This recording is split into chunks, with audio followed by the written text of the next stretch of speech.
In the 250 division, first, the champion on the West Coast, Justin Hill.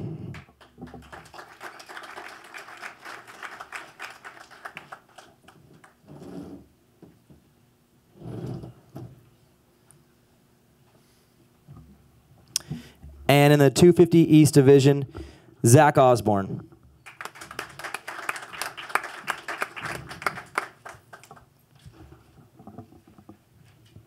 The current points leader in the 250 East, Jordon Smith.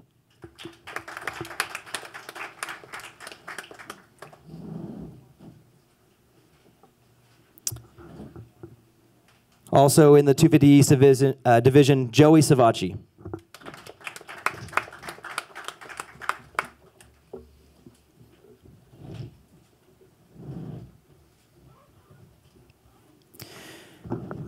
Justin, your championship is over, and you've been crowned the winner.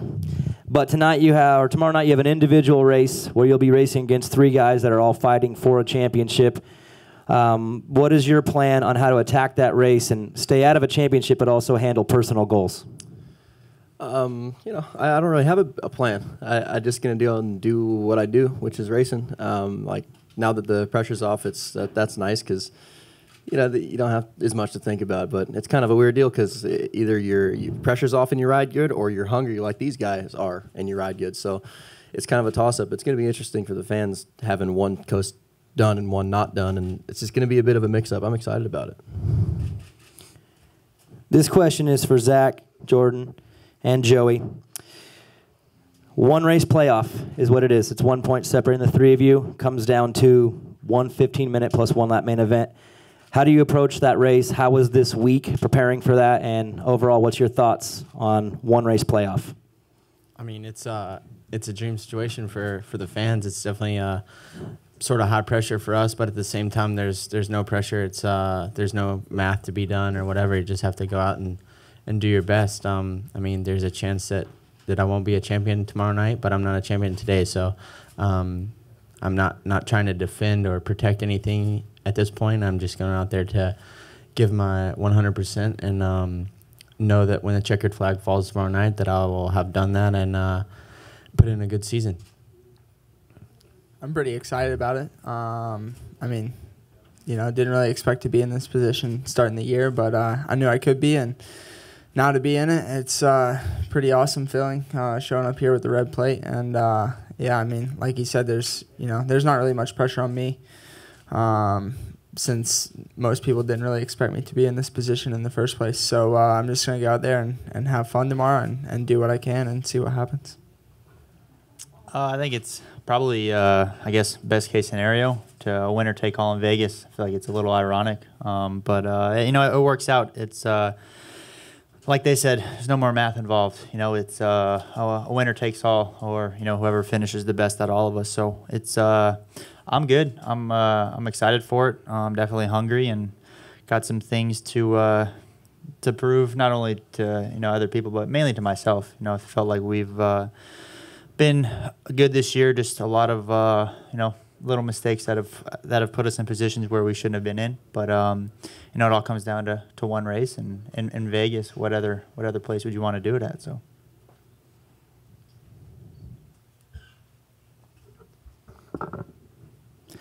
Okay, we'll open it up. 10 minutes, Q&A.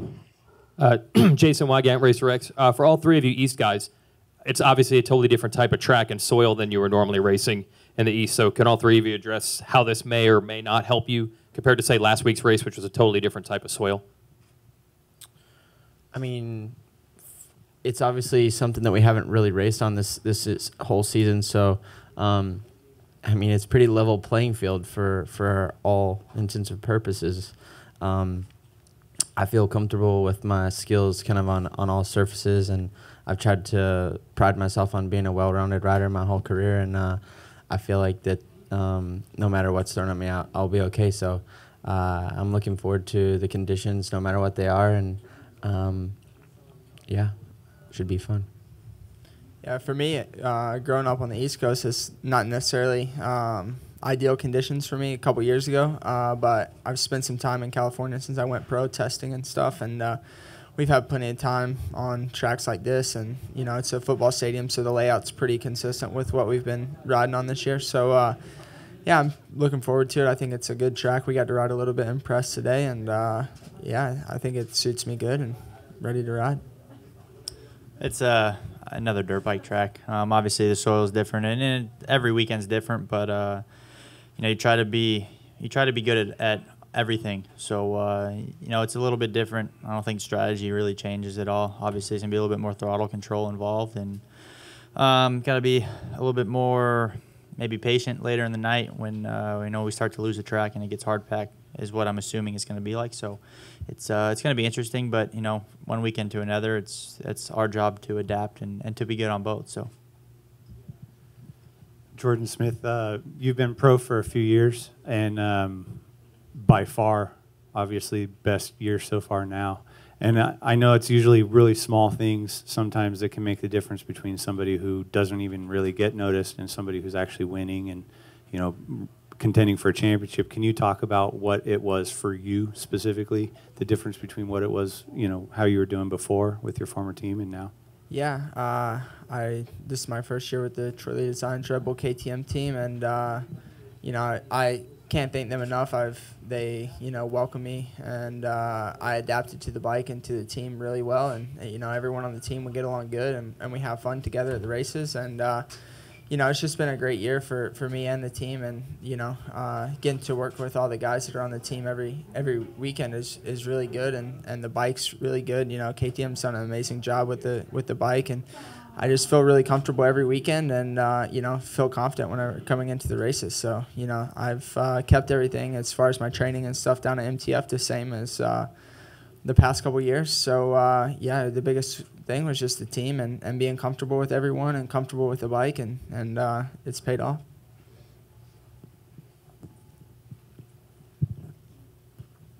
This is for Joey. Is there anything that you can even point to, these random crashes that you had 3 or 4 times this year? Is there anything you can say, okay, if I fix this, that won't happen again, or is it different things every time?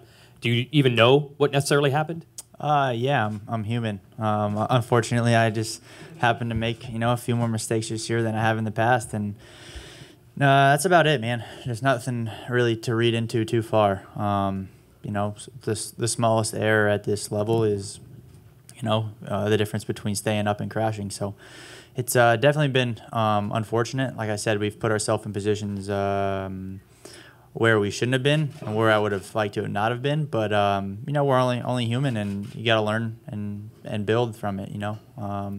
Last year, obviously, we didn't have this many mistakes, but it's a part of the process. And, you know, I think it's making me a smarter rider as I go. It's hard to say that right now, and I don't feel that way. But I know deep down that, you know, when we've had these mistakes this year, it's regardless at the end of the night, I've left learning something new and learning what to take from it and what to kind of in one ear and out the other and dispose of it. So, you know, it is what it is. Can't dwell on it, but we'll be ready to fight and be there for the 15+1.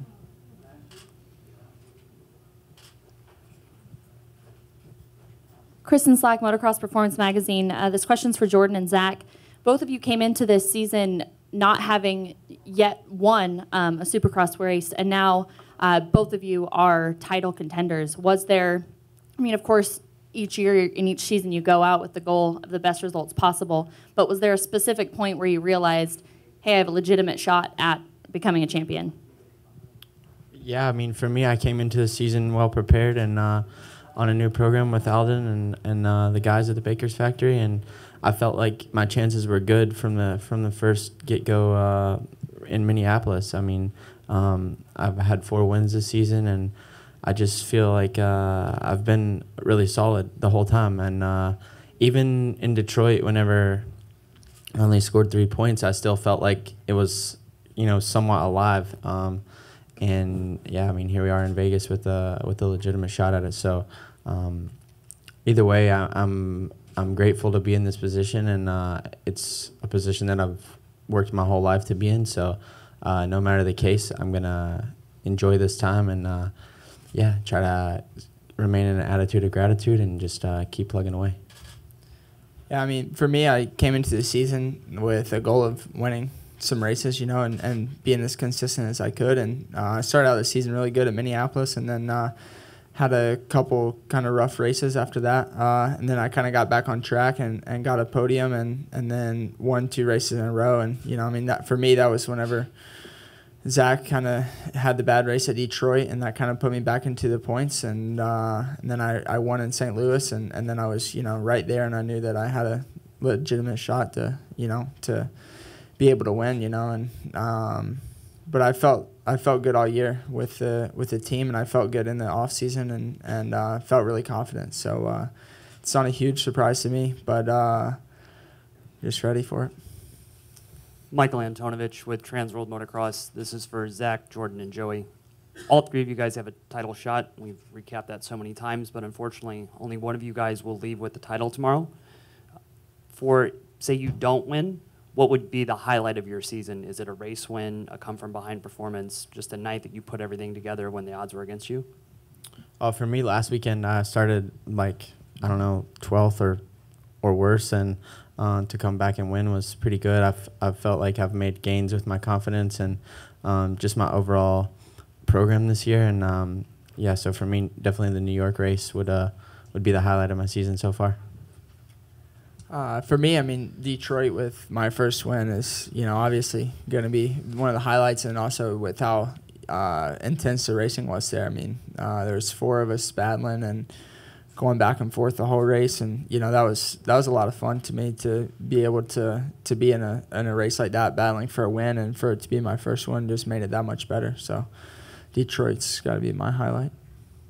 I wouldn't necessarily say there's anything to write home about this year. If I'm being completely honest, it's been good, you know, but definitely hasn't been anything spectacular. I think if anything, it's just made me, you know, like I said earlier, a smarter racer, and it's hard to say that right now with all the mistakes that I've been making. But like I stated earlier, I think that it's building me into something for the future, and every weekend, you know, I've learned something, whether it's been good or bad. You know, it's helped building me into where I'm headed. So I think every weekend is a learning curve, and you're always taking in something new and learning something and disposing of something that you don't really want to remember. So I wouldn't say there's a single night that I'd write home about that I'm pretty happy about. But, you know, all in all, we're in a good position, and I think that's something to be happy about and thankful for. You know, we're here at the last round, and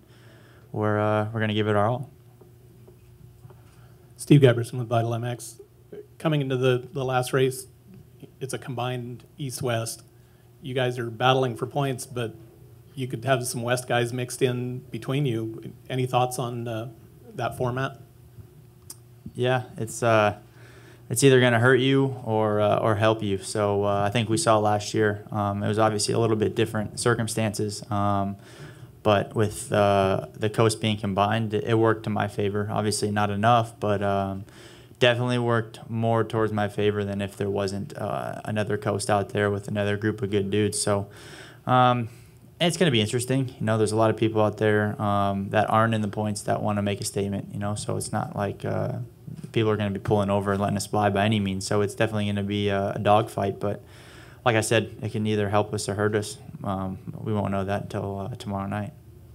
I mean, really, with the way that the points are, it's just we have to beat each other, you know. So I don't think there's going to be a whole lot with the West Coast guys. If you get a bad start, it's going to be harder to come through for sure. So I think it's just putting that much more on the start, even though we say the start's the most important part every weekend. It's just that much more important this weekend. So, yeah, I mean, all we have to do is beat one another, and you're the champion. So, yeah, it should be exciting.